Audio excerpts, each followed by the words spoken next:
Welcome back to Trash and Treasure Garage, where we work on everything, including cars we should probably dodge. Today we're working on a 2013 Dodge Avenger that comes to me with an ABS and traction control light on. So the owner has asked me to diagnose and repair, just to make sure that the car is safe and ready to roll heading into winter here in just another few short months here in Michigan. Let's pull the code and see what's going on. We have a C1035, which tells us that our right rear wheel speed comparative performance is bad. So likely what we'll find out is that we have either a sporadic or no signal from that wheel speed sensor. Let's flip over to live data and drive the car and see exactly what that sensor is doing. All right, we can see all four wheel speed sensors here. They're all at 0 because the car's stationary. I've got the car fired up. Let's just drive it down the driveway and see what we see. And so immediately I have 3 that are pretty consistent, and that right rear is doing absolutely nothing as I hit every bump in my driveway trying to hold the camera still and watch where I'm going. So before I crash into anything, we'll stop here. I know I've got absolutely nothing coming from that sensor, so let's get the car up in the air and see what there is to see. Alright, so we've got the car in the shop and up on the hoist. There's the speed sensor. I'm going to pull that nut out and pull the speed sensor out of the hub and just get a quick look at it here.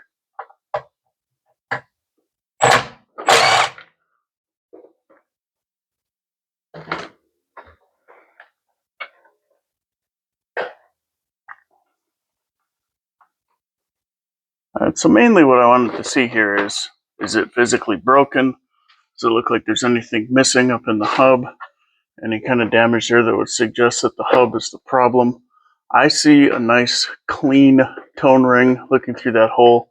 May not come out quite so beautiful on video, but I think we're just going to be looking at a bad sensor. So I'm going to take it off the car, and then I have it to compare to order a new part. This appears to be a very well anchored sensor.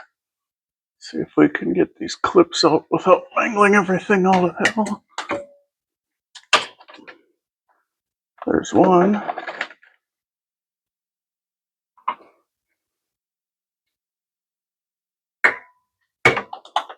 There's 2. Now if we follow the wire up and around, there's a 13mm bolt to take out here, and then another one. That's not a good angle. Let's come over here. This wire wraps around here. There's another 13mm bolt. Once we get those, there's another push pin up on the side there to pull out. And then the wire conveniently goes up into the trunk. I pulled this loose already while I was looking at it just to see if the connector was reachable from underneath, and the answer is no. No, it's not. So I can't wait to find out how much stuff is in the trunk that I'm going to have to take out to reach that connector. That'll be fun.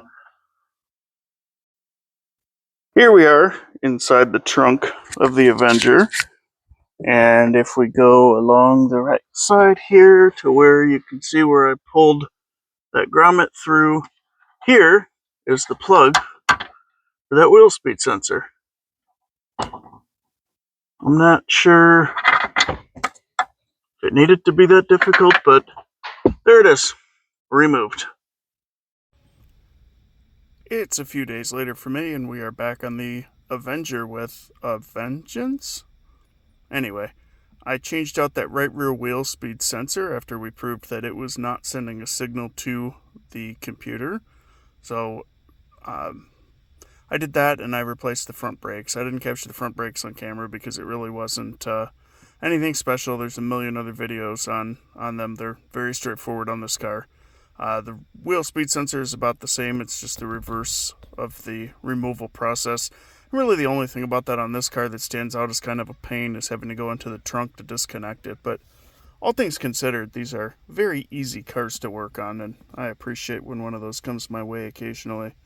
So we're going to get out of this screen here. We're going to clear the codes. Ignition on, engine off, yes and yes. So we got the dash doing this. So we had an ABS and traction control light on before. So we're going to, it looks like they're clear now. Hey, look at that, they're all off. I bet that check engine light goes away when I start it. Hey, that's what we want to see. Alright. So now just to verify that it's fixed, we're back on that same screen showing all 4 wheels. And if you recall before, that right rear showed absolutely 0 no matter what, so we can prove whether or not this is fixed within just a couple feet rolling down the driveway here. Hey, look at that, we have speeds for all 4 wheels.